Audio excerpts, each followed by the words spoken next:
एक वो वक्त था जब इसे रन लीकिंग मशीन कह करके चिढ़ाया गया। फिर एक वो वक्त आया जब आरसीबी ने इसे 5 करोड़ रुपए देकर खरीद लिया। लोगों ने कहा यार क्या कमबैक है। एक वक्त था जब उसको एक मशहूर कमेंटेटर ने ट्रैश कह के बुलाया, मतलब कचड़ा।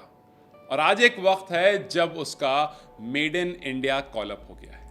मैं बात कर रहा हूं यश दयाल की, जिसके बारे में लोग कह रहे हैं कि भगवान डाउनफॉल कैसा भी देना, डाउनफॉल किसी का आए कैसा भी आए, लेकिन जो कमबैक आएगा उस डाउनफॉल के बाद वो बस यश दयाल जैसा है।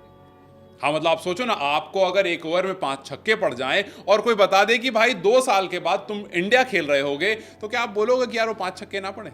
आप बोलोगे यार मारो, यार 2 बार मारो 5 छक्के, इंडिया खेलने का मौका मिलता है। मतलब ये बात हकीकत है कि अगर आप अपने एक गोल पर फिक्स रहते हो तो आप आगे निकल जाते हो, चाहे आप कैसी भी सिचुएशन से गुजरे हो।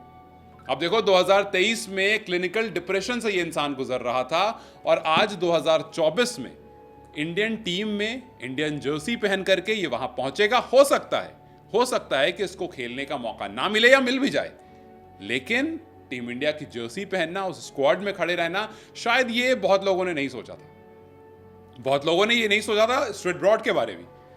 जब युवराज सिंह ने उनको 6 बॉल में 6 छक्के लगा दिए थे तो सबने कहा कि यार इस लड़के का करियर शुरू होने से पहले खत्म हो गया। लेकिन वही स्ट्रेट ब्रॉड इंग्लैंड का one of the finest bowler बनकर निकला 600 विकेट टेस्ट क्रिकेट में। तो जब भी आप पर सामने से अटैक हो, आपको सिर्फ रहना है वहां पर, इंतजार करना है और जो काम आप कर रहे हो उसको करते रहना है। अगर करते रहोगे तो यश दयाल जैसे बन जाओगे। देखिए यश दयाल के बुरे दिन जा चुके हैं, अब सिर्फ और सिर्फ उनके अच्छे दिन आने बाकी हैं। वैसे अच्छे दिन तो उनके आ चुके थे जब आरसीबी ने उनको 5 करोड़ रुपए देकर खरीदा था उसी टाइम। लेकिन उस टाइम पर कुछ लोगों ने कह दिया था कि किसी के लिए ट्रैश और किसी के लिए ट्रेजर, लेकिन अब वो ट्रैश से एसोसिएट नहीं किए जाएंगे। अब देखो उनको मुकेश कुमार, प्रसिद्ध कृष्णा, अर्शदीप सिंह, इनके ऊपर कंसिडर किया। और ये वो नाम है जिनको लगातार मौके मिल रहे थे। ये वो नाम है जिनको शमी, सिराज, बुमराह के बाद जब हम 4th पेसर की बात कर रहे थे तो इनमें से ही किसी का नाम निकल करके आ रहा था। कभी हम देख रहे थे जी मुकेश कुमार आ रहे थे, कभी हम देख रहे थे अर्शदीप को लगातार प्रेफरेंस दी जा रही थी, हमने देखा प्रसिद्ध कृष्णा को दी जा रही थी, लेकिन इस बार शायद इनसे ऊपर देखा गया यश दयाल को। मे बी बिकॉज वो एक लेफ्ट हैंड बॉलर है, एक अच्छा ऑप्शन है। और कुछ टाइम पहले हमने सुना भी था, सिलेक्टर्स ने ये बात करी थी कि हम बॉर्डर गावस्कर ट्रॉफी के लिए एक लेफ्ट हैंड पेसर भी ढूंढ रहे हैं। हमारे पास शमी, सिराज, बुमराह हैं, लेकिन एक 4th पेसर जिसकी शायद हमें वहां जरूरत पड़ सकती है, हम एक लेफ्ट हैंड पेसर ढूंढ रहे हैं।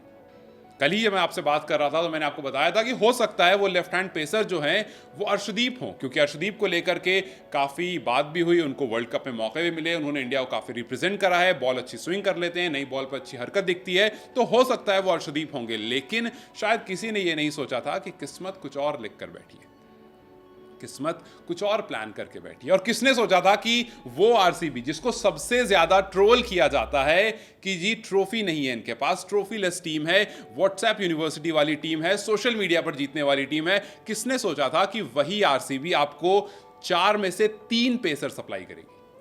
अब देखो मोहम्मद सिराज, आकाशदीप, यश दयाल, तीनों आरसीबी से आते हैं।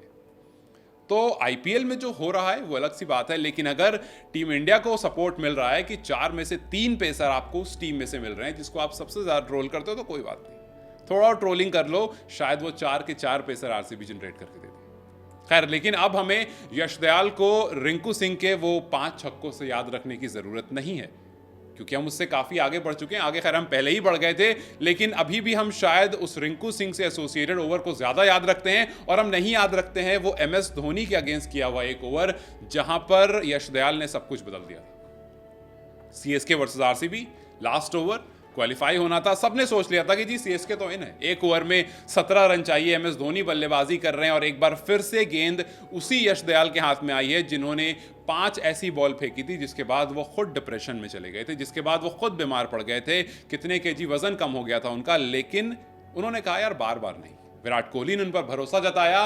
पहली बॉल जब उन्होंने करी, MS धोनी ने उस भरोसे को चूर चूर कर दिया, क्योंकि बॉल सीधा बाउंड्री लाइन के बाहर नहीं, स्टेडियम के बाहर गई थी। लेकिन यश दयाल ने ये पहले भी देखा था, एक बार आपने टॉप टेयर के ऊपर से छक्का मार दिया, इसका मतलब ये नहीं है कि हर बार वो रिंकू सिंह जैसे 5 छक्के लग जाएंगे। और उस टाइम पर MS धोनी भी ये काम नहीं कर पाए, क्योंकि 19.1 पर तो 6 पड़ गया था, लेकिन 19.2 पर धोनी को स्लोअर बॉल आती है, नहीं जज कर पाते हैं, आउट हो जाते हैं, और वहीं पर किस्सा सारा खत्म हो गया। आरसीबी आगे बढ़ गई, प्लेऑफ्स में बढ़ गई, यश दयाल बड़े हो गए और सब भूल गए यश दयाल के उस रिंकू को। लेकिन अभी भी कहीं ना कहीं लोगों को याद होता है, इसलिए वो बार बार ट्रैश से याद किया जाता है। लेकिन अब शायद वो सिर्फ और सिर्फ ट्रेजर से याद किए जाएंगे। अभी हाल फिलहाल में दुलीप ट्रॉफी भी खेल रहे थे, इंडिया बी को रिप्रेजेंट कर रहे थे, इंडिया के खिलाफ 4 विकेट ली, इंडिया बी ने उस मैच को जीत लिया। और अब यश दयाल आपके सामने एक और बार व्हाइट जर्सी में आएंगे, लेकिन उस बार व्हाइट जर्सी में यहाँ इंडिया लिखा होगा, इंडिया बी नहीं। चलिए खैर, देखते हैं कि इनको मौका मिलता है या नहीं, लेकिन फिलहाल टीम के साथ जरूर जाएंगे। लेकिन मैं आपसे जानना चाहूंगा कि क्या शमी, सिराज, बुमराह के बाद चौथा विकल्प यश दयाल के नाम पर आपको अच्छा लग रहा है, या आपके हिसाब से कोई और खिलाड़ी वहां पर? मुझे कमेंट सेक्शन में अपनी राय जरूर बताएं।